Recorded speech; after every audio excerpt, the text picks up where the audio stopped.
ಈ ವಿಡಿಯೋದಲ್ಲಿ UGC net JRF ಸೆಟ್ಗೆ ಸಂಬಂಧಪಟ್ಟಂತೆ ಕರ್ನಾಟಕ ರಾಜ್ಯ ಸಹಾಯಕ ಪ್ರಾಧ್ಯಾಪಕರ ಅರ್ಹತಾ ಪರೀಕ್ಷೆ 2025 ಯೂನಿಟ್ 9 ಜನರು ಪರಿಸರ ಮತ್ತು ಅಧ್ಯಯನ ಈ ವಿಷಯ ಕುರಿತು ಡಿಸ್ಕಸ್ ಮಾಡೋಣ. ಈ ವಿಡಿಯೋವನ್ನು ಕೊನೆವರೆಗೂ ನೋಡಿ, ಶೇರ್ ಮಾಡಿ, ಹಾಗೆ ಸಬ್ಸ್ಕ್ರೈಬ್ ಮಾಡಿ ಅಂತ ಹೇಳ್ತಾ ವಿಡಿಯೋ ಸ್ಟಾರ್ಟ್ ಮಾಡೋಣ. ಬನ್ನಿ.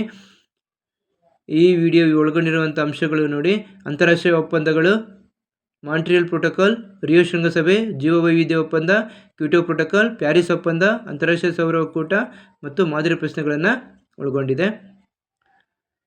ಅಂತಾರಾಷ್ಟ್ರೀಯ ಒಪ್ಪಂದಗಳು ಎರಡು ಅಥವಾ ಹೆಚ್ಚಿನ ರಾಷ್ಟ್ರಗಳ ನಡುವಿನ ಅಧಿಕೃತ ಒಪ್ಪಂದಗಳು ಅಥವಾ ಬದ್ಧತೆಗಳಾಗಿದ್ದಾವೆ.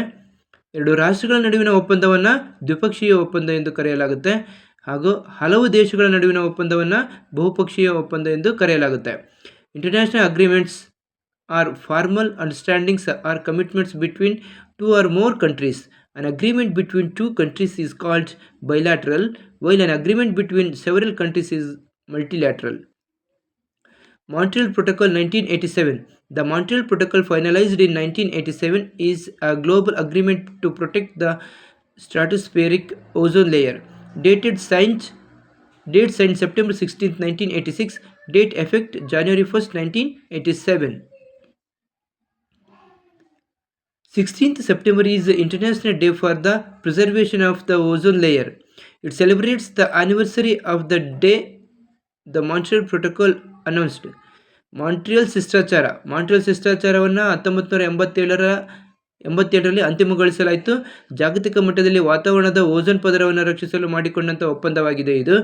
ಇದನ್ನು ಅಂಗೀಕರಿಸಿದ ದಿನಾಂಕ September 16, 1987.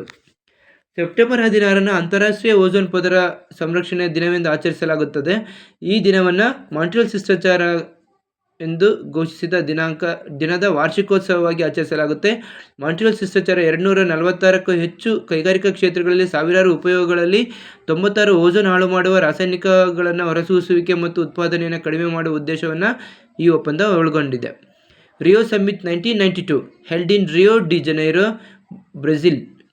3rd to 14th June 1992, commonly called the Earth Summit. 172 nations was participated.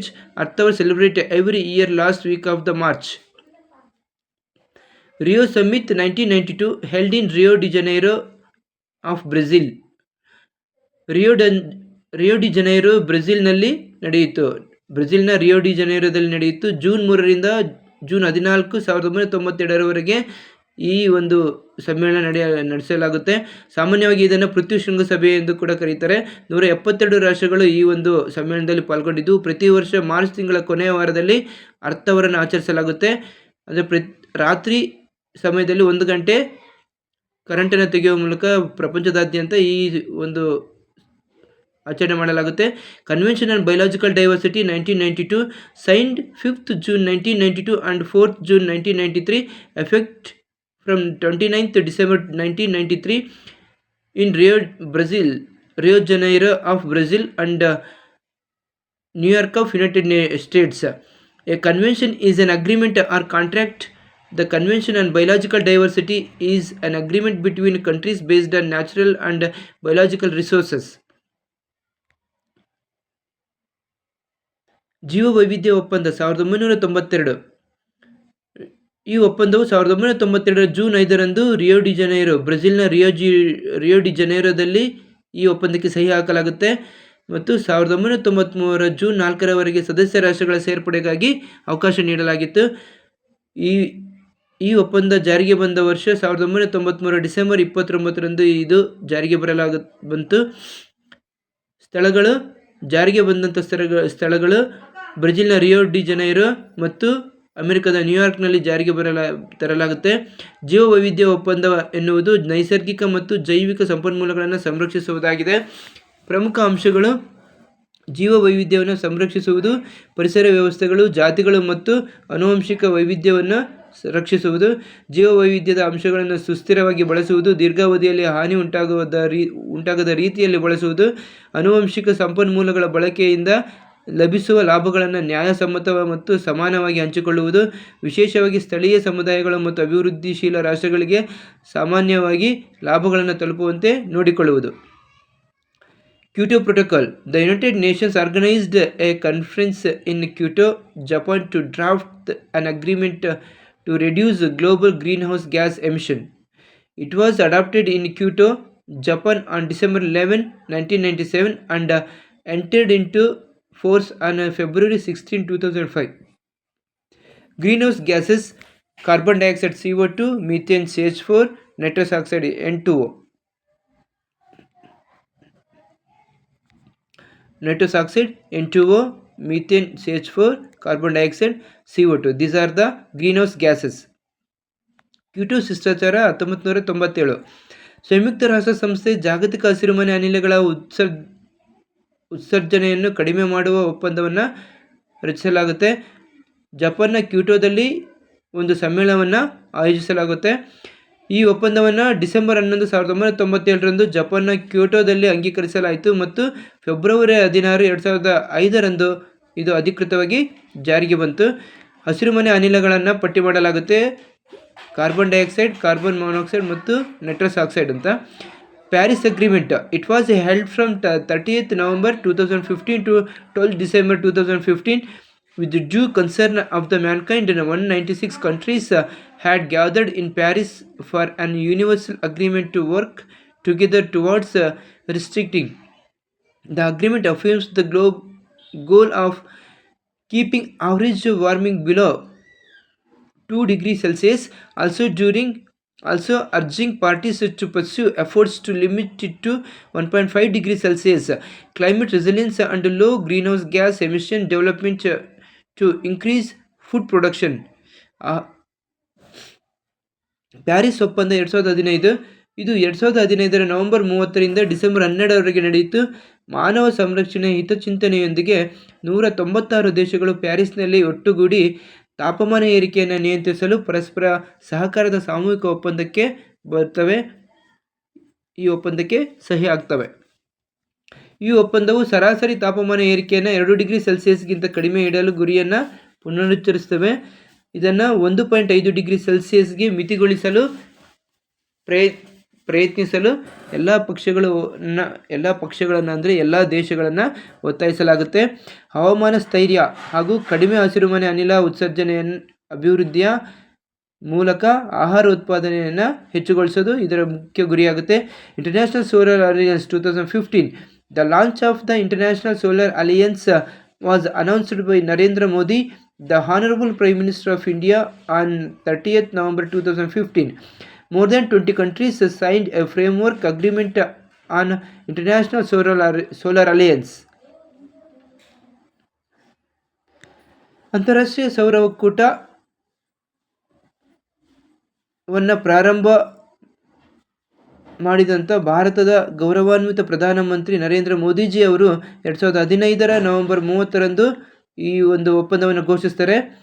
2020ಕ್ಕೂ ಹೆಚ್ಚು ದೇಶಗಳು ಈ ಒಪ್ಪಂದಕ್ಕೆ ಸಹಿ ಆಗ್ತವೆ.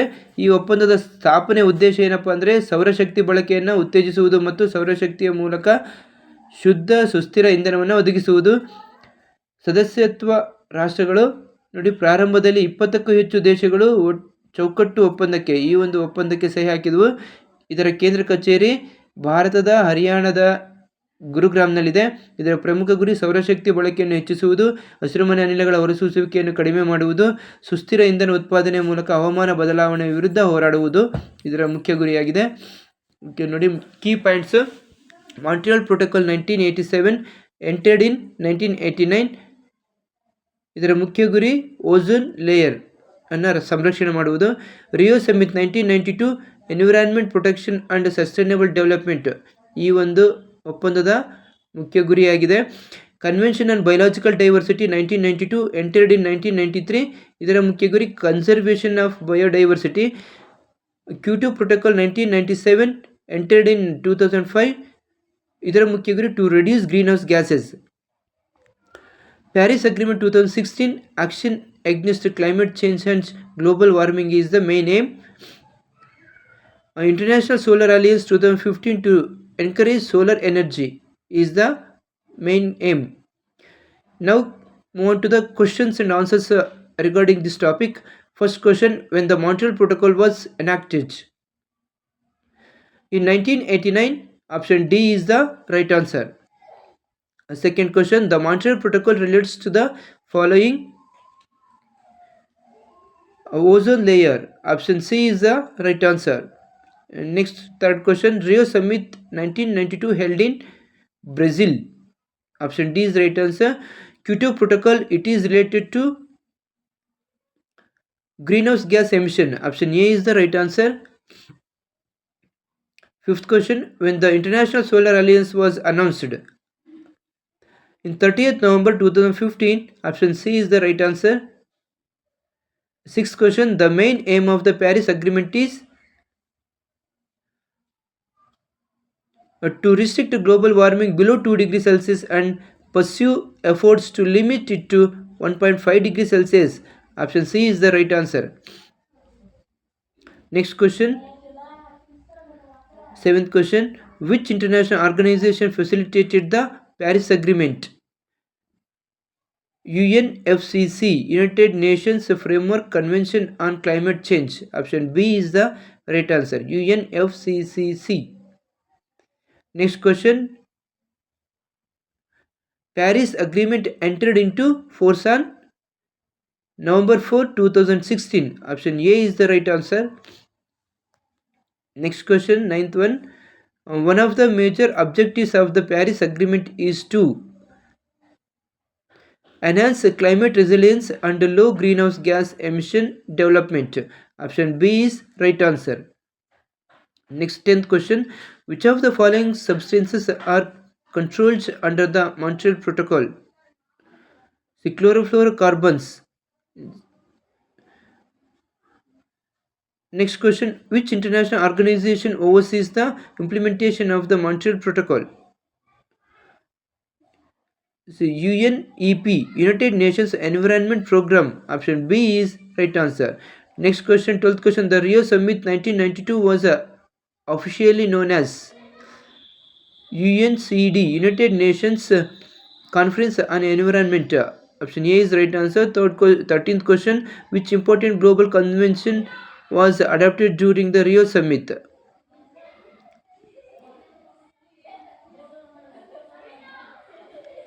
Convention on Biological Diversity, CBD. Option C is the right answer.